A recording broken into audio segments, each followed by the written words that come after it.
Alright, ladies and gentlemen, Flying Solo here, coming at you with my very first solo RPG series. First of the series. This will be a session 0, character creation and world building. So I was doing 5 parsecs from home, and I decided, the miniature game that is pretty fun, but I decided to add in the Mythic GME to kind of make the between session parts a little more interesting. And I really fell in love with the concept of solo role playing, and I thought, you know what, the 5 parsecs is pretty interesting, but let me give solo role playing a thought. And I did. I started playing last week, and I really liked it. And I thought, you know what, why don't I just put this on my YouTube, because I really liked what I was coming up with. So of course, here's what I've come up with for so far. First, we're going to be using the Mythic Game Master emulator. Of course, that is going to be our oracle for questions we have. I also have the Perilous Wilds. I have the NPC creator. I have the D30 Sandbox companion. I have the Tome of Adventure Design. I haven't printed that all out yet. And then I have Savage Worlds, which is what we're going to be running this system on, which I am new to. So if I make any rules mistakes or if I do anything wrong, you have any suggestions for me, please leave a message, a comment for me. I did buy all these PDFs. I am in China, so there's no chance that I'm going to be getting the physical books. So I did my my best to reasonable facsimiles. Anyway, so here's what I come up with for an adventure. It is going to be a hex crawl, kind of. So this is a water, and this is our hero. We don't know anything about him yet. And he is going to be from, well, except that he comes from another land, and he's landing on this land, and it is going to be, think Elder Scrolls. We are going to completely drop him into a totally unknown place where he is an outsider, and every single thing is going to be generated randomly. So this is going to be a hex crawl, towns, adventures, NPCs, it's all going to come, like I said, think Elder Scrolls, you're dropped in this world, you don't know anybody, you don't know anything, and away you go. So this is going to be kind of like a Conan the Barbarian, more than Dungeons & Dragons. Not that I'm basing the character on Conan, but, low fantasy, low magic, more, maybe like there's orcs and humans kind of, but not too many races. And we'll just keep it simple in that way. For now is my first game. So what we're going to do is completely generate this character from scratch. So I have my Savage Worlds character sheet here somewhere. Now I know I put it here somewhere.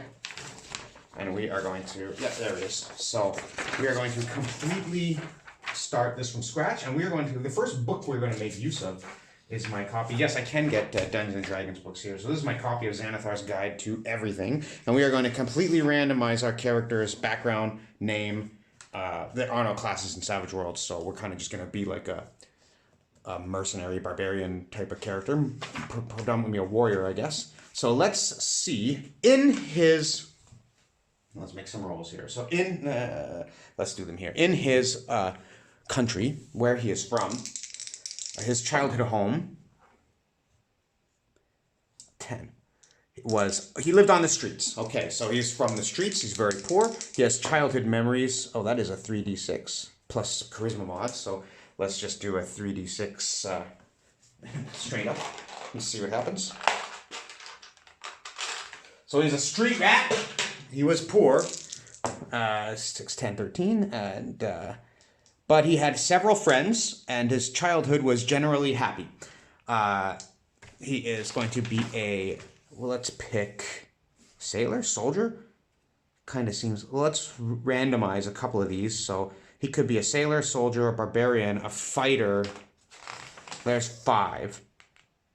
So we'll go 1 to 5.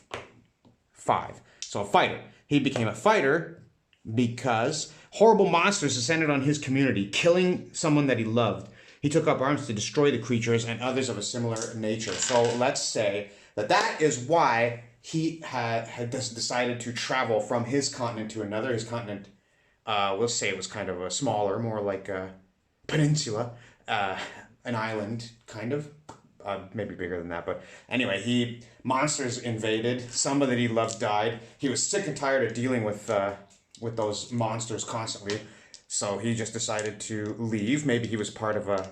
Well, let's bring in the Oracle right now. Was he part of a large ship? We're going to play on Chaos Factor 5. Okay, so we have a 44. So let's just quickly go through how this Oracle is going to work if you're unfamiliar. So this is, this is the fate chart. We're playing on Chaos Factor 5, so we're right in the middle. When I ask a question and I don't call any of these things, it is just going to be at 50-50. So under 50 is a yes, over 50 is a no, under 10 or over 91 in the 10th percentiles there are going to be extreme results, which will change the answer based on the context of the question. This is a 44, so yes, he was part of a larger ship. Maybe it was caught by a storm or attacked. So maybe let's ask the Oracle, was it caught in a storm? 14. So yes, it was caught in a very bad storm. That's pretty close to an extreme result. And it capsized, and he washes up on the beach. Is he alone? I don't know, but let's continue creating our character. So monsters attacked his community, and he sailed over here. Let's continue with our character creation before we continue that thread. So life events by age. Let's see. How old is he going to be? Well, I'd say he's probably going to be between 30 and 40. So he is 31 years old. So he has 37. He has 1d6 life events. So 2. He has 2 life events. The first one is 37. That is going to be, you made an enemy of an adventurer. Roll a d6. An odd number indicates that you are to blame for the rift.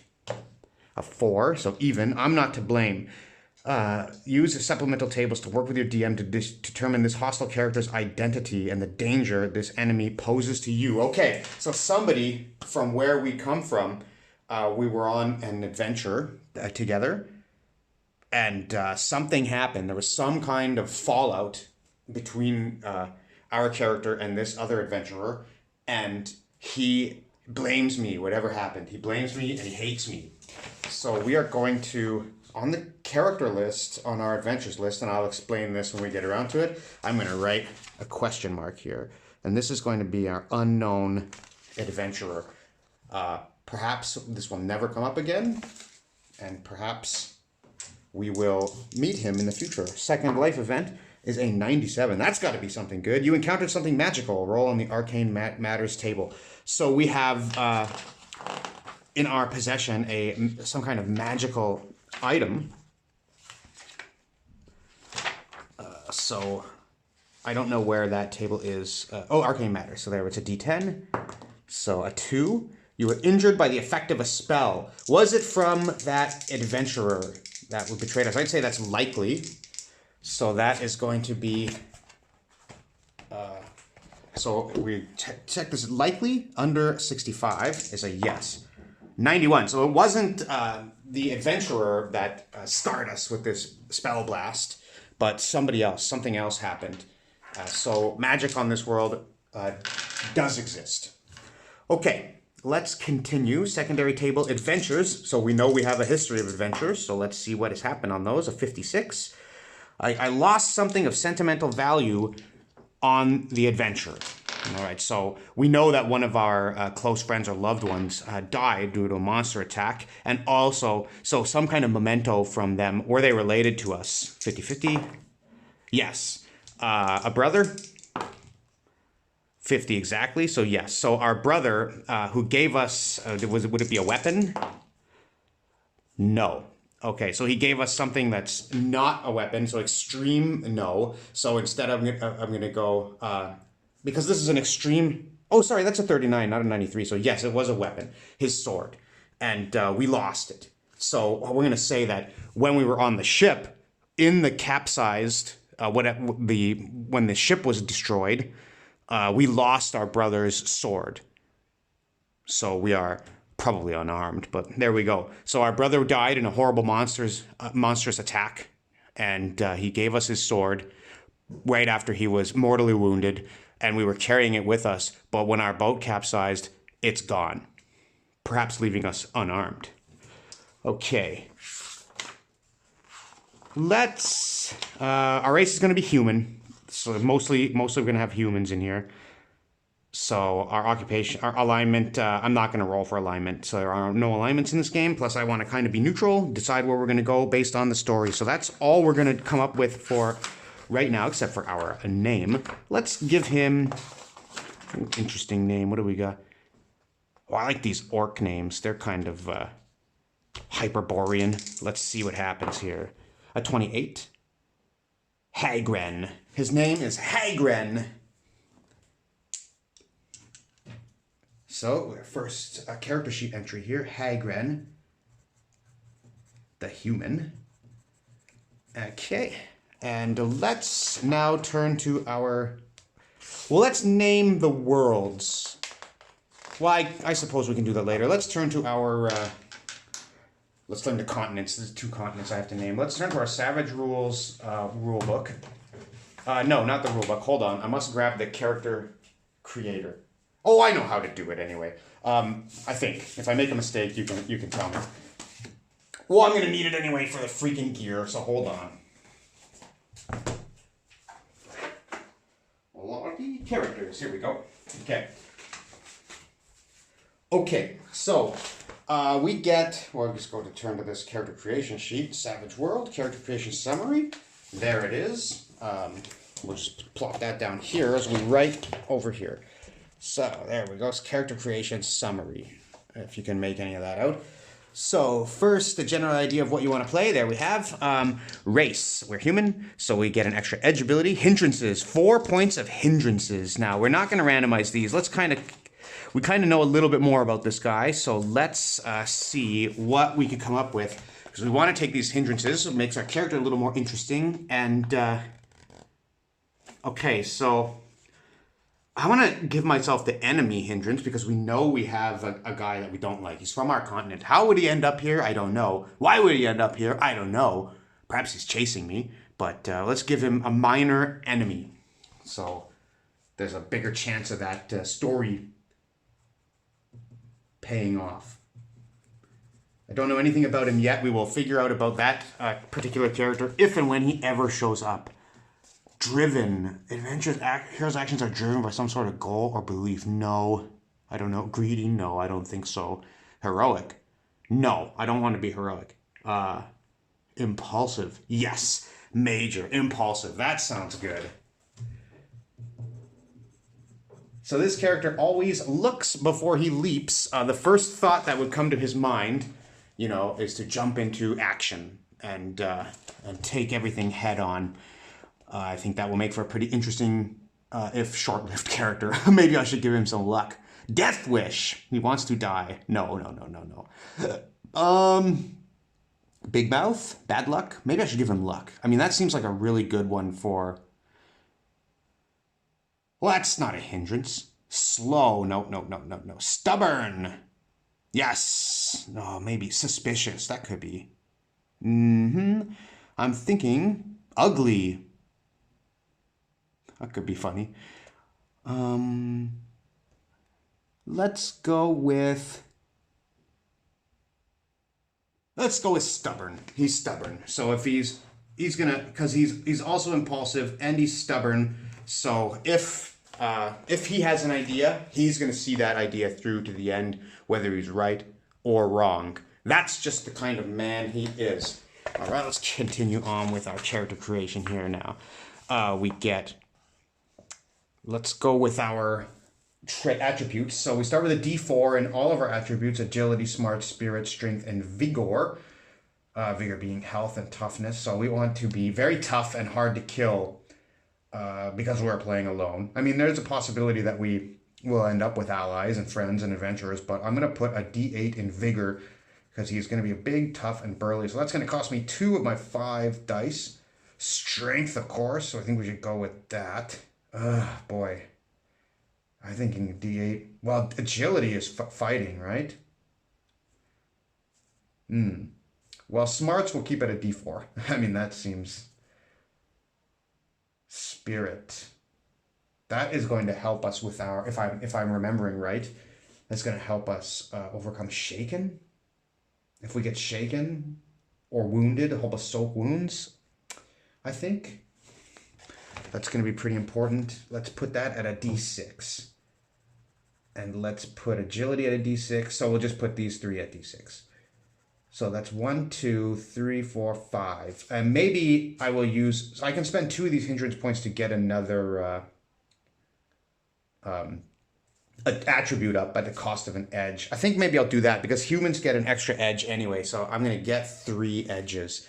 So let's go for our first time to our eraser. And let's make him a little stronger. We're going to give him D8 strength. So if we hit, we're going to be able to do a butt ton of damage. Okay, there we go. Now we'll have 3 edges. These are many things that this could be. Oh wait, our skills. Okay, so we start with a D4 in athletics, common knowledge, notice, persuasion, stealth, and we can take 12 additional skills, of which have to be fighting and shooting. Shooting is agility based, so that is ranged weapons. So shoot, we're gonna take up to our agility, costs 1 each, so 1 to D4, and we're gonna bring that to a D6. So these are all D4. For right now, so that's going to cost 2, and fighting, that is agility based as well, I believe. So we're actually, yeah, agility. So that is our 2 hit. So we want to be, we're going to bring that to a D8. So that's going to cost 1, 2, and because we're going above our agility, it's going to cost an extra 2. So that is 4, 5, 6 of our 12, so we have a few other things. We have 6 more that we can take. Gambling, that could be fun, but it's based on smarts. Writing? Maybe. Survival, how to find food, water, shelter, or tracking. Yes, because this is a hex crawl. We are going to have to eat and drink every day or suffer fatigue. So that is going to be necessary. Taunt. Insulting or belittling another, almost always done it as a test. Smarts. Thievery. Conan was a thief, but we're not going to go with that. Battle. Smarts, strategy, tactics, and understanding military operation, a key skill in mass battles. I don't know if that will be a thing or not in this adventure. Faith, no. Focus, no. Hacking. Oh, that's computer. I thought hacking. Hacking and slashing, I was thinking. Healing. Would he be able to heal? All these things based on smarts, which has a D4. So I'm going to go with intimidation. Intimidation. We're going to put 2 dice in that. Now, that's how he's going to get his way. He's not going to have to heal because he is going to intimidate his way out of everything. Let's do the math. Oh, and I can also pump these up. Persuasion, stealth. Notice would be a good one to put up. Let's put that to a D6. So that's 1, 2, 3, 4, 5, 6, 7, 8, 9. 9. Okay, wait. 1, 2, 3, 4, 5, 6, 7, 8, 9, 10. I get 2 more. Taunt. It is a test, which will be good in case I do end up traveling with somebody. Yeah, I'm going to take taunt. So with taunt, I can make an enemy focus on me, distract him, give him -2 to his stats. I'm just going to put a D4 in that. And I'm going to take gambling just for fun. We're going to have to survive. I mean, I think surviving this boat crash is probably going to leave us just a D4 in that. Okay, so there's our skills. So we are D6 in notice, D6 in shooting, D8 in fighting, D4 in survival, D6 in intimidation, D4 in taunt, and D4 in gambling. Of course, we are wild cards, so if you're not familiar with Savage Worlds, we get to roll a D6 every time we use any of these abilities. If ability is untrained, we can try it, but it will be at a -2. So even the D4s will let us also roll a D6. So we're okay with that. Now let's look at these edges. We're going to have to take 3 because we went up an attribute. So we can be brave, -2 to fear checks, charismatic, famous, no, definitely not that. Lucky, +1 Benny. That is probably pretty good for a solo adventure, but I don't seem to be kind of a lucky person because my family's dead, my home is destroyed, I grew up on the streets, and the boat has crashed into an island. So maybe it doesn't really fit. attractive, that doesn't seem... Berserk. After being shaken or wounded, melee attacks must be wild attacks. +1 die type to strength. +2 to toughness. Ignore 1 level of wound penalties. Critical failure on fighting roll hits a random target. I'm going to take Berserk. Okay. That sounds cool. Berserk. So I get +1 die type to strength and +2 to toughness. That's after I get shaken or wounded. Then I become strength 10 and harder to wound. Brute. I could be a brute. Link athletics to strength instead of agility. Short range of any thrown item increased by +1. Double that. Link athletics to strength instead of ability. But I've already... I don't think it would make a strength check, but no, I don't think so. I think I'm gonna take some combat edges here. Brawler. Toughness +1. And a D4 damage from fists. Maybe not. I can only take novice abilities, so... Extraction. Agility, D8, I don't have that. Feint, fighting D8, I do. You may choose to make a foe resist with smarts instead of agility during a fighting test. So that's if I do my taunt. It's interesting. Agility, D8, no. I can't take first strike, that would be cool. Giant killer, hard to kill. I don't have D8 spirit. Improvisational fighter. No, I don't have the smarts for that. I have a D8 vigor. I could have an iron jaw. +2 to soak and vigor rolls to avoid only for knockout blows. +2 to soak and vigor rolls to avoid knockout blows. Is that soak? +2 to soak, period?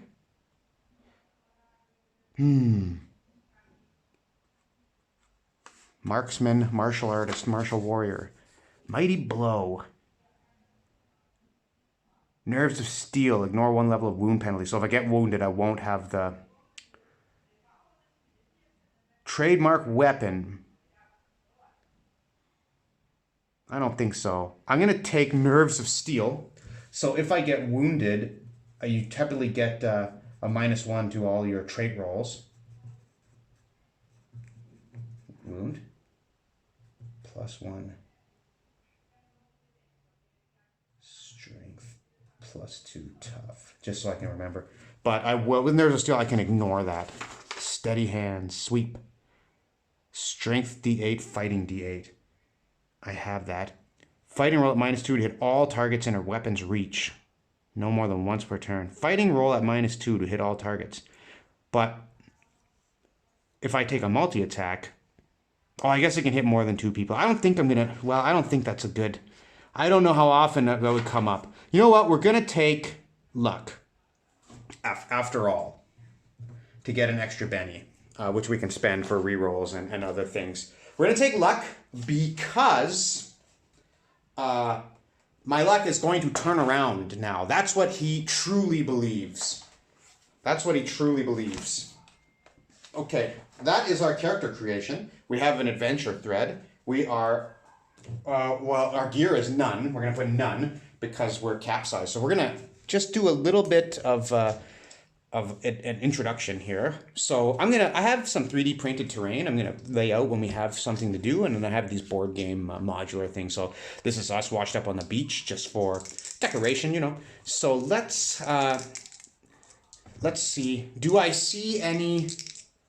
Did anything wash up with me? Any items? Any kind of thing that we could search? 15. Yes, something has washed up on the shore with me. So let's see. So you know what?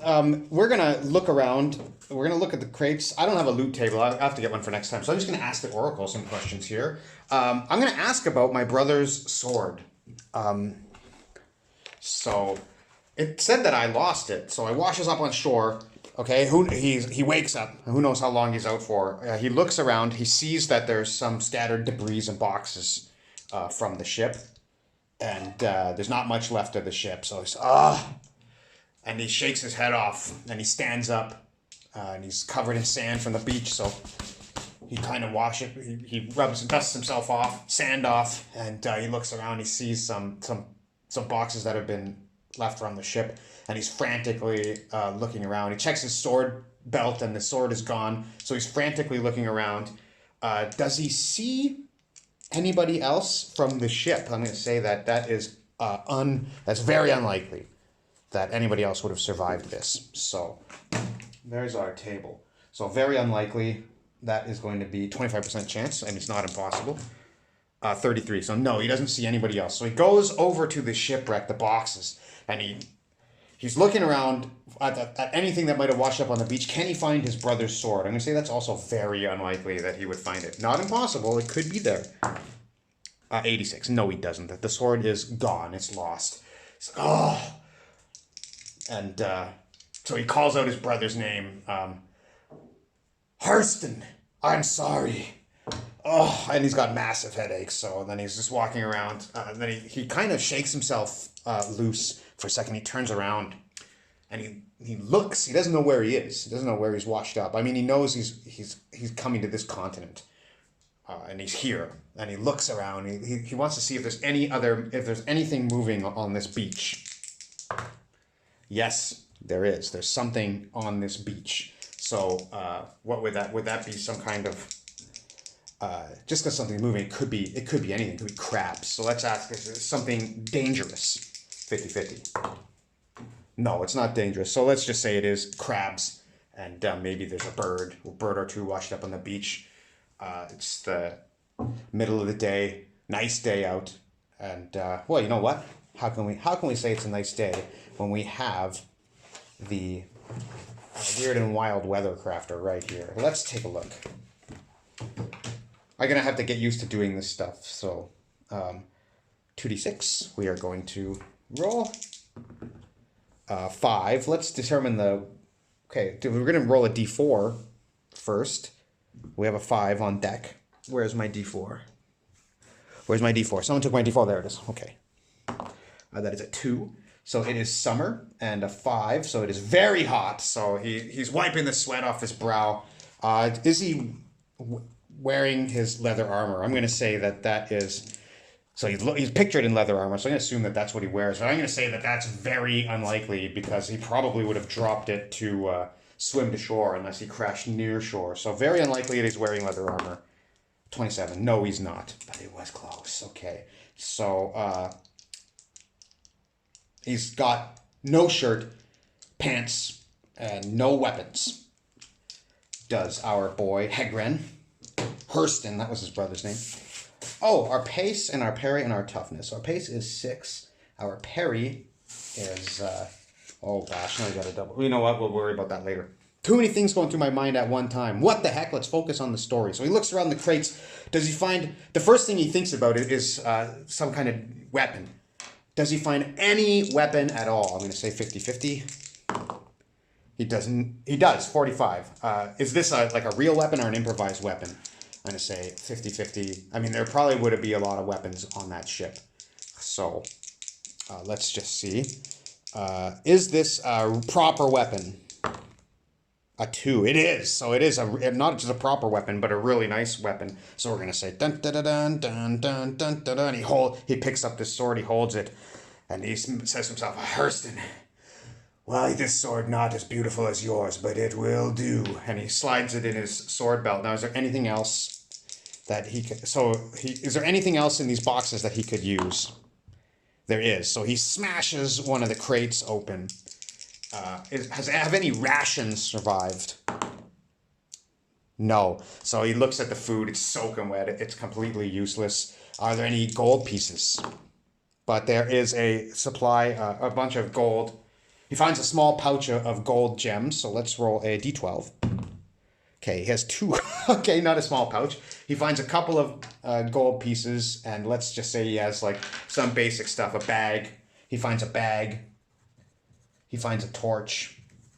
He has a long sword. Okay, we'll deal with the stats later. So he has a bag. Let's say it's a satchel. He finds a torch, no rations, so he's got no food at all. And he's got a longsword, and that's what we'll give him off the ship that he would take with him. Maybe he finds a shirt. So, okay. So that's it. That's our. Now he looks around. He looks back towards his homeland, and he says, "Well, farewell. A new adventure begins for me this day." Then he turns to walk, and he kind of spends a minute looking down at the sand, mourning the people that were on the boat with him, wondering what had become of them. And he takes his very first step onto a new tile. "I'm hungry," he says to himself. And he looks out, and we're going to say that it's very unlikely that he sees a settlement, or like that he could see a settlement. So, 62. So no, he looks towards a town, looking out for a town, looking left, looking right, looking all around. He doesn't see anything, but what does he see? What kind of land? What kind of land do we have here? Okay, so we have 1, 2, 3, 4, 5, 6, 7. Desert. That could be swamp. I don't think so. An ocean with a beach that leads into a swamp, but we'll give that a chance. So this is gonna be 1, 2, 3, 4, 5, 6. But if we roll a 1 right now on this D10, it'll be swamp. It's a 3. Okay, so D6. 4. 1, 2, 3. Plains. So he looks out, and the land seems to be flat for a while anyway, and that's it. He takes his very first step north. So please tune in next time, as we're going to get into our hex chart generation and start episode 1 with Hagrin the Adventurer. Hagrin the Fighter.